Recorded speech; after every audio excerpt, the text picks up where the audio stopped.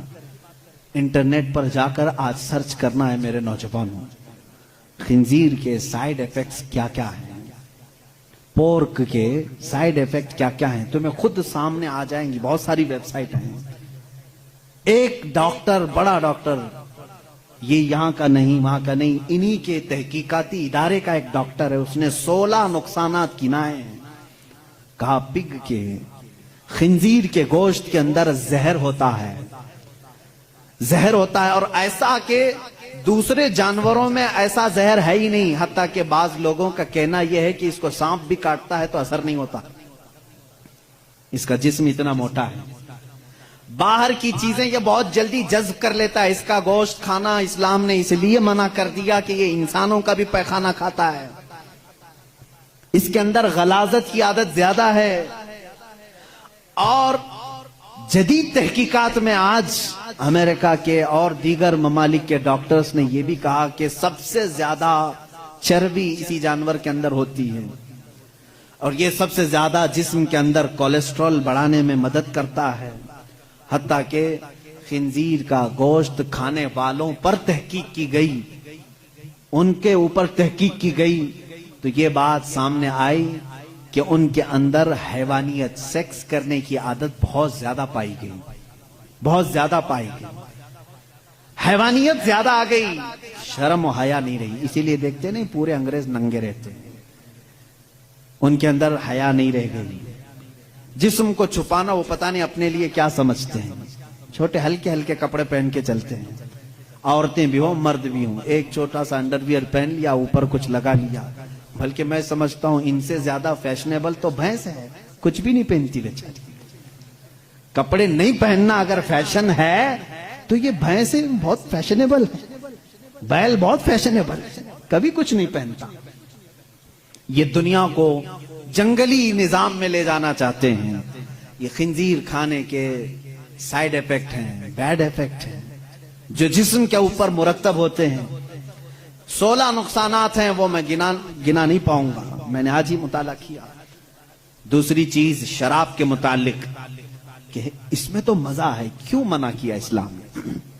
یہ بھی میں نہیں کہوں گا، تمہاری تحقیقات سے جاؤ آج یہ بھی تلاش کر کے مجھے بتاؤ انٹرنیٹ پر کہ شراب کے، وائن کے سائیڈ ایفیکٹ کیا کیا ہیں، الکوہل سے کتنے نقصانات ہیں۔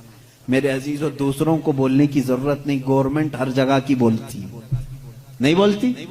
ڈونٹ ڈرنک اینڈ ڈرائیو جگہ جگہ لگائے رہتا ہے، بیچتے بھی وہی ہیں، بولتے ہیں پی کر کے چلانا مت، گاڑی مت چلانا۔ ان سے پوچھو کیوں؟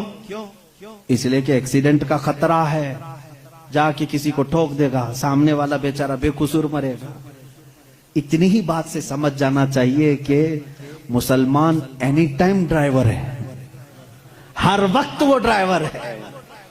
مجھے ایک پرانی بات یاد آئی، ایک مسلمان، وہ بھی کسی ویسٹرن کنٹری کا ہی تھا، پلین میں سفر کر رہا تھا، ایئر ہوسٹس نے اس کو شراب پروسا، سب کو دے رہے تھے۔ اچھا یہ بھی میں آپ کو بتا دوں، الگ الگ ناموں سے یہ شراب سپلائی کرتے ہیں۔ میں ایک بار ایجپٹ کے سفر پر تھا تو شراب سب کو دی جا رہی تھی، اس میں شراب قریب آئی، اس کو کہہ رہے ہیں کریزی واٹر ہے، کریزی واٹر ہے۔ میں نے کہا یہ کب سے، پانی پاگل کب سے ہوا؟ تو بعد میں بغل میں بیٹھے ہوئے ایک صاحب نے کہا یہ وائن ہی ہے، اس کو بہت زیادہ اتنا ریفائن کر دیا جاتا ہے کہ اس کا یہ لوگ کریزی واٹر کا نام دیے ہیں، ہے تو شراب ہی، الگ الگ ناموں سے بیچے جا رہے ہیں۔ وہ ایک صاحب تھے، مسلمان تھے، ان کو کہا گیا آپ بھی لیجیے، اس نے کہا میں مسلمان ہوں، میں نہیں پیتا۔ یہ ان کے لیے بہت بڑا دقت والا جواب ہوتا ہے، نہیں پیتے الگ بات ہے، یہ کہنا میں مسلمان ہوں نہیں پیتا، یہ چپ جاتا ہے۔ وہ کھڑی ہو گئی، سارے لوگ پی رہے ہیں، آپ کیوں نہیں پیتے؟ اس میں جسم کو سکون ہے، راحت ہے، آپ آرام سے سو جائیں گے جب تک سفر کٹ جائے گا، پی لیں آپ۔ تو اس بندے نے کچھ بھی اس کے ساتھ آرگیومنٹ نہیں کیا، زیادہ نہیں کیا، بس اتنا کہا آپ کہتی ہو پی لوں، میری ایک شرط ہے، یہ شراب پہلے پائلٹ کو پلانا، اگر پائلٹ پی لیا اور مست ہو گیا تو بعد میں میرے پاس آنا۔ وہ کہنے لگی ایسا نہیں ہوتا، رول کے خلاف ہے، don't drink and drive, pilot نہیں پی سکتا، پائلٹ کو شراب ہم نہیں دے سکتے۔ جا کر کے کہا کیوں؟ ارے وہ اتنے لوگوں کو لے کے چل رہا ہے ہوا میں، اور اس کے اوپر بہت ساری ذمہ داریاں ہیں، وہ جب ڈیوٹی ختم کرے گا تب پیے گا۔ اس نے کہا، اس مسلمان نے، ہو بہو اسلام بھی یہی کہتا ہے، اے مسلمان تیرے کندھوں پر پورے اسلام کی ذمہ داری ہے، تو جب چل رہا ہے تو تیرے پیچھے پوری ایک نسل ہے، کہیں تیرا قدم ڈگمگا گیا تو پوری نسلیں ڈگمگا جائیں گی، تم ڈرائیور ہو، تم نشے میں نہیں چل سکتے ہیں، اس لیے اسلام نے منع کیا۔ کہا وہ پیتا ہے پائلٹ ڈیوٹی ہونے کے بعد۔ اس مسلم نے کہا میرے رب نے بھی کہا ہے آجا جنت میں شرابن طہورا پلاؤں گا، جب یہاں کی ڈیوٹی ختم ہوگی میں بھی جاؤں گا پیوں گا، وہ شرابن طہورا ہے جو جنت میں دی جائے گی۔ اے میرے عزیزوں، جنہوں نے دنیا میں اپنے جسموں کو الکوہل سے خراب کر دیا ان کے لیے جنت کا مشروب نہیں، ان کے لیے جنت کی شرابن طہورا نہیں، اپنے منہ کو جنہوں نے یہاں محفوظ رکھا ہے ان کے لیے اللہ کا وعدہ ہے، انہیں وہ شراب طہور پلائی جائے گی جس کو آج تک کسی زبان نے چکھا بھی نہیں۔ انشاءاللہ العزیز ہم سب کے لیے تیار ہے۔ اب یہاں پر میں جو بات کہہ رہا تھا، اسلام نے شراب سے اس لیے منع کیا ہے کہ شراب کے نقصانات گنائیں۔ اے میرے عزیزوں، ان کو خود کو معلوم ہے، یہ منع کرتے ہیں شراب پینے کے لیے، ڈرائیورز کو منع کیا گیا ہے، بہت سارے لوگوں کو منع کرتے ہیں، ڈاکٹرز منع کرتے ہیں، لیور خراب ہو جائیں گے، کڈنی خراب ہو جائیں گے۔ اتنے خراب ہونے والی چیز کو بیچتے کیوں ہیں؟ لائسنس آپ ہی دیتے ہو، آپ ہی دھندا چلاتے ہو۔ اسلام جو ہے اس کی اور تمہارے درمیان فرق یہ ہے، تم بھی منع کر رہے ہو، تقریباً پوری دنیا منع کرتی ہے شراب سے بچو، شراب سے بچو، تمہارے اور اسلام میں فرق یہ ہے، اسلام کہتا بھی ہے کرتا بھی ہے، اور تم صرف بولتے ہو اندر سے سپلائی کرتے ہو۔ اسلام نے اگر کہہ دیا شراب منع ہے تو میرے آقا نے فرمایا اس کا پیالہ رکھنا بھی جائز نہیں، یہ نہیں کہ سب کو شراب پینے کے لیے منع کر دیا اور بھٹا کھول کر کے رکھے ہیں، ایسا نہیں ہے۔ اسلام جڑ پر انگلی رکھتا ہے، اگر شراب منع ہے تو شراب بنانے والے آلے بھی توڑ دو۔ حضور صلی اللہ تعالی علیہ وسلم نے جس دن اعلان کیا تھا مدینے میں سارے لوگوں نے وہ مٹکے بھی توڑ دیے تھے، ان سے پوچھو شراب پھینک دیتے بعد میں دھو کے پانی بھر لیتے، کیوں نہیں بھرا؟ جن پیالوں میں شراب پی جاتی تھی اس کو تک توڑ دیا صحابہ نے جب شراب حرام ہوئی۔ پوچھا گیا یہ توڑنے کا فلسفہ سمجھ میں نہیں آیا، دھو کے رکھ لینا چاہیے تھا، دوسرے کام میں یوز ہوتا۔ کہا نا، اسلام کی حکمت یہ ہے کہ بعد میں کبھی اس کو دیکھ کر کے یاد بھی نہ آئے کہ اس میں ہم پیتے تھے، یاد بھی نہ آئے، اس کو توڑ دو جس میں شراب رکھی جاتی تھی۔ اسلام وہاں تک کی پابندی لگا چکا ہے۔ اے میرے عزیزو، بہت ساری خصوصیات ہیں، جس دین پر آپ قائم ہو یہی کامل دین ہے، یہی اکمل دین ہے، اس میں نقص اور عیب کی ایک بھی گنجائش نہیں۔ میرا ٹاپک اور طویل تھا لیکن وقت کی گنجائش نہیں ہے، ہمیں جلدی بات سمیٹنے کا کہا بھی گیا ہے۔ کل سے انشاءاللہ العزیز میں اور جلدی شروع کرنے کی کوشش کروں گا تاکہ آپ تمام حضرات اپنے وقت پر جلد سے جلد پہنچ جائیں۔ آخری میری چند باتیں یہ سن لو، جس دین فطرت پر آج ہم سب عمل کر رہے ہیں، اے میرے غیور نوجوانوں، میں نے کل بھی یہ بات کہی تھی کہ کبھی اپنے آپ کو ہلکا مت سمجھنا، تم جس دین پر قائم ہو فخر سے کہو گے کہ میں مسلم ہوں، فخر سے کہو گے الحمدللہ میں اسلام پر ہوں، کیونکہ دنیا آج اس طرح کے پروپیگنڈے پھیلا رہی ہے، یہ ٹی وی میڈیا کے ذریعے، یہ دجالی میڈیا ہے جو پورے بیٹھے ہوئے ہیں، یہ دجال کی فوج ہے، پورے حق کو باطل بنانا، باطل کو حق بنا کر کے پیش کرنا۔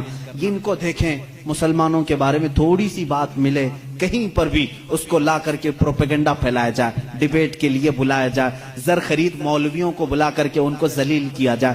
یہ سارے کام کیوں کرتے ہیں جانتے ہیں آپ؟ یہ ٹی وی شوز میں صرف اس لیے کہ یہ نوجوان اپنے آپ کو گلٹی فیل کرے، ارے کیا یار میں غلط کر دیا، مسلمان ہو گیا.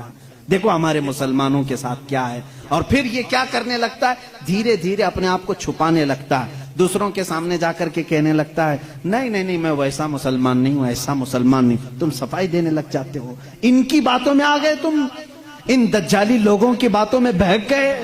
تمہیں فخر سے یہ کہنا چاہیے تھا تم جس کی کا پروپیگنڈا کر رہے ہو میں اس مسلمان کو نہیں مانتا جو غلط کرتا ہے. میں تو جس مسلمان کو اپنا آئیڈیل سمجھتا ہوں وہ حیدر کرار ہے. میں جس مسلمان کو آئیڈیل سمجھتا ہوں وہ عثمان ابن عفان ہے. میں جس کو آئیڈیل سمجھتا ہوں وہ عمر فاروق ہے. میں جس کو آئیڈیل سمجھتا ہوں وہ صدیق اکبر ہے. بلکہ میرا پورا نمونہ زندگی اگر کسی کے ارد گرد گھومتا ہے وہ محمد رسول اللہ ہے. میں کسی ایسا کا عاشق نہیں ہوں کہ تم مجھے بلیم کرو کہ تم کمزور لوگ ہو، تم لوگ ایسے ہو ویسے ہو. نہ، میں کبھی بھی اسلام کو ہلکا نہیں سمجھتا. ہو سکتا ہے میرے سے خرابیاں ہو جائیں، غلط کام ہو جائے، لیکن میرا دین ہلکا نہیں ہے.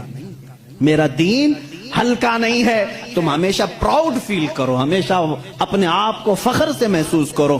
انشاءاللہ العزیز دنیا میں بھی اللہ تعالیٰ نے ہمیں عزت سے ہی رکھا ہے. کیا یہ عزت نہیں ہے میرے عزیزوں؟ آج بھی یہ عزت نہیں سمجھتے اس کو کہ اللہ تعالیٰ تمہیں حلال کھلا رہا ہے، پاکیزہ کھلا رہا ہے. تمہیں کتنی باتوں کو اللہ تعالیٰ نے پاک کر کے رکھا ہے جانتے ہیں؟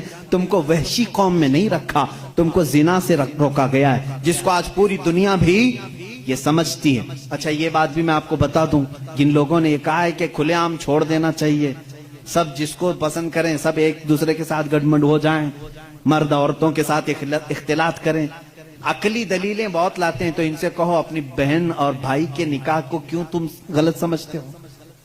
کر لینا چاہیے پھر. نہیں، آج پوری دنیا اس کا انکار کرتی ہے. بھائی اور بہن کا ریلیشن نہیں ہو سکتا نکاح میں، نہیں ہو سکتا. حالانکہ عقل کے اعتبار سے کیا ہے، وہ مرد ہے یا عورت ہے، مل جانا چاہیے. نہیں تسلیم کرتے. یہ پھر ہم کو کہتے نہیں اخلاق ایسے نہیں ہے کہ بہن کے ساتھ نکاح نہیں کرنا چاہیے. میرے عزیزو، اسلام اخلاق ہی تو سکھاتا ہے، اخلاق ہی تو سکھاتا ہے کہ ہم مردوں کو یہ حکم دیتے ہیں ہر ایک عورت کے ساتھ تم دست درازی نہیں کرو گے، بلکہ وہی عورت تمہارے لیے حلال ہوگی جس کے ساتھ نکاح کا ایگریمنٹ کر کے آئے ہوگے. ہم ہر عورت پر اپنے ہاتھ چلانے اور اپنی حکم جھاڑنے کی بات نہیں کرتے، بلکہ وہی عورت تمہاری زندگی کا ہم سفر بنتی ہے جس کو تم نے سب کے سامنے علل اعلان قبول کیا ہے. ہم چھپ کر کے کسی عورت کو لے جانے کے قائل نہیں، بلکہ میرے آقا نے فرمایا جب نکاح ہو تو اعلان کرو، سب کو اعلان کر کے بتاؤ کہ میں فلاں کے ساتھ اب وابستہ ہو چکا ہوں.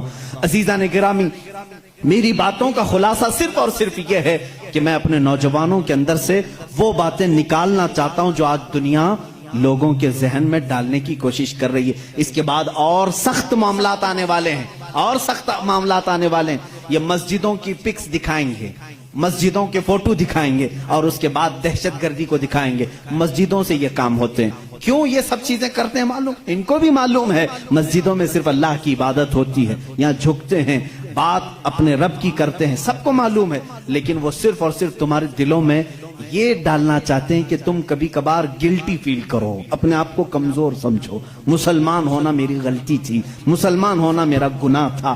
یہ تم کو باور کرانا چاہتے ہیں. معاذ اللہ، کبھی نہ آنے دینا. اور انشاءاللہ العزیز میں یہ سب چیزیں بولتا رہوں گا، چاہے یہ پوری میڈیا مل کر کے ہمارے بچوں کو ورغلانے کی کوشش کرے. میرے رب کی ذات سے مجھے یقین ہے میں سال میں ایک بار کہوں گا انشاءاللہ یہ نوجوانوں کے دلوں سے خوف نکلے گا، نکلے گا، خوف نکلے گا.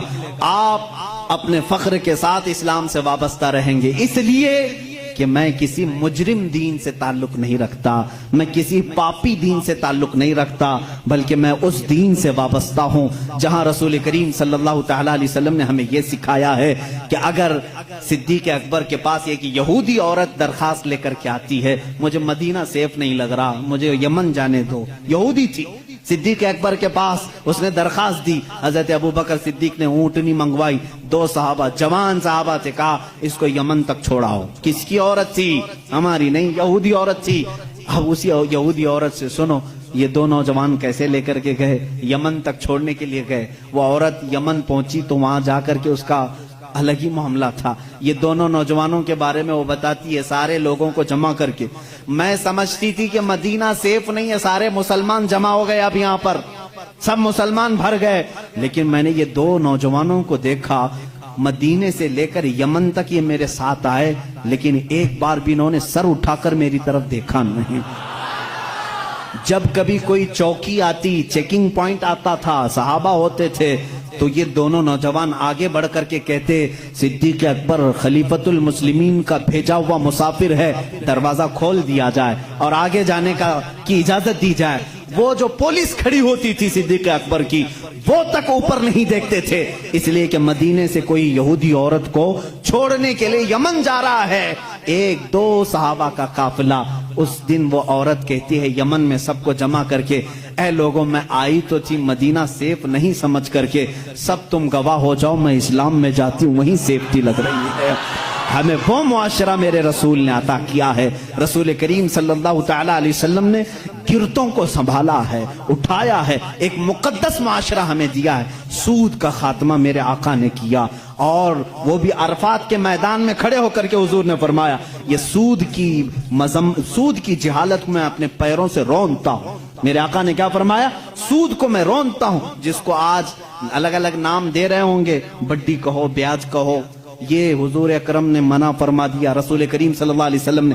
اور آج یہ ترقی یافتہ دنیا جس کو آج کہہ رہے ہیں، چاہے وہ امریکہ ہو، اسرائیل ہو، یورپ ہو، یہ سب کے سب آج سودی نظام پر چل رہے ہیں. پورا کا پورا ان کے کریڈٹ کا جو سسٹم ہے، سود کا جو نظام ہے، پوری دنیا کو سود کھلا رہے ہیں. آج ساری بینکوں کا نظام انہوں نے سودی بنا کر رکھا ہے. کیا یہ زور زبردستی نہیں ہے؟ ایک ضرورت مند کو پیسے دینا اور اس کی زمین ہڑپ لینا، اس سے زیادہ مانگ لینا. اسلام تو یہ کہا ہے کہ اگر کسی کو قرض کی ضرورت ہے تو بغیر 1 روپیہ بھی فائدہ دیے اسے قرض دے سکتے ہو تو دو. یہ اسلام ہے. بلکہ حضرت عمر کے زمانے میں ایک ایسا شخص بھی آ گیا جو کسی سے قرضہ لیا تھا، دے نہیں رہا تھا. اس نے آ کر کے مقدمہ کر دیا حضرت عمر کے پاس، اور وہ رونے لگا. جو قرض دار تھا وہ رونے لگا، پیسے کچھ بھی نہیں ہیں. مدینے والے نے مقدمہ کر دیا کہ یہ باہر کا آدمی ہے، مجھ سے قرضہ لیا، باہر کا آدمی ہے، مدینے کا نہیں. حضرت عمر نے کہا پیسے واپس کر رہا ہے یا کیا کرے گا؟ کہا میں اپنے گاؤں جا کر کے لے کے آ سکتا ہوں، میرے پاس تو نہیں ہے. کہا تو گاؤں جا کر واپس آئے گا؟ کیا گارنٹی؟ یہاں بھی بینکیں گارنٹی لیتی ہیں نا. عمر فاروق رضی اللہ تعالیٰ نے پوچھا کوئی گارنٹی ہے؟ کہا مجھے مدینے والے کوئی بھی نہیں جانتے. ہاں وہ تھا مسلمان یا جو بھی رہا ہو، مجبور تھا، مظلوم تھا، پیسے نہیں تھے. پوچھا مدینے والوں میں سے کوئی اس کی گارنٹی لے گا، کوئی گارنٹر بنے گا، ضامن بنے گا؟ تو کوئی نہیں تھا. ایک صحابی اٹھے حضرت ابو دردہ، کہا حضرت عمر سے کہ میں اس کی گارنٹی لیتا ہوں. کہا کتنے دن کی؟ کہا اس شخص سے پوچھا گیا کب تک آئے گا؟ کہا 2 دن میں آؤں. حضرت عمر نے کہا ابو دردہ تم نہیں پہچانتے اس کو، اگر یہ 2 دن بعد نہیں آیا تو تجھے جیل میں ڈالیں گے، تیار ہے؟ کہا ٹھیک ہے تیار ہوں. وہ چلا گیا. 2 دن گزر گئے، پھر عدالت لگی. وہ جس کا قرض تھا وہ بھی آیا تھا، ابو دردہ بھی آئے ہوئے ہیں. تھوڑی دیر گزری، مغرب کا وقت ہوا، وہ شخص آ گیا، پیسے لے کر کے آیا حضرت عمر کے پاس. کہا بڑا احسان آپ کا، آپ نے 2 دن کا ٹائم دیا، میں اپنا قرض لے کر کے واپس آ گیا ہوں. تھوڑا سا قرض تھا، اس پر انٹرسٹ نہیں، جتنا لیا تھا اتنا لا کر دیا، معاملہ ختم ہوا. لیکن اچانک جانتے معاملہ بدل گیا.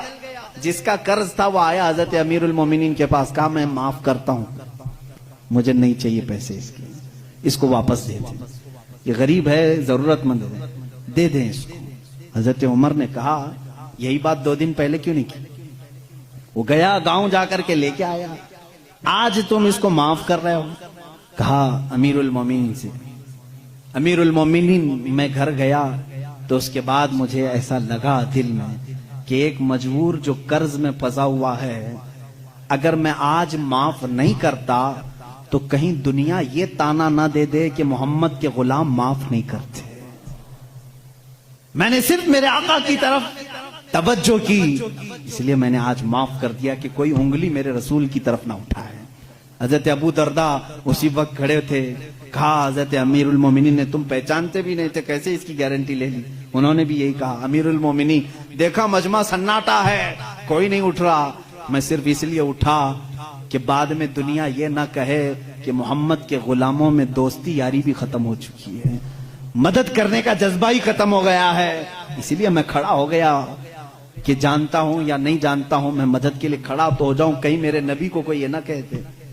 وہ شخص جو قرضہ لے کر کے آیا امیر المومنین نے اس سے پوچھا آخر تو گیا تھا, جا سکتا, غائب ہو گیا, تجھے کون پکڑنے آتا؟ اس نے کہا امیر المومنین 2 دن سے اسی بے چینی میں تھا, چاہتا تو بھاگ جاتا, اسی لیے لوٹ آیا کہ بعد میں دنیا یہ نہ کہے کہ محمد کے غلام وعدہ خلافی کرتے ہیں, غدار نہ کہیں رسول کے غلاموں کو, اس لیے ہم لوٹائے.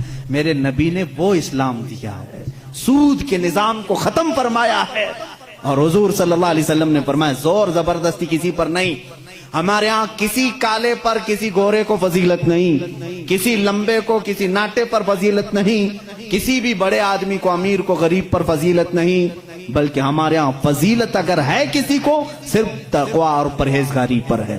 آج جو اسلام پر بھونکتے ہیں وہ اپنی زمین نہیں سنبھال پا رہے ہیں. امریکہ میں کالے گورے کی لڑائی آج بھی چل رہی ہے, آج بھی چل رہی ہے. رائٹس اتنے ہیں, گورے کالوں کو مار رہے ہیں, کالے گوروں کو مار رہے ہیں.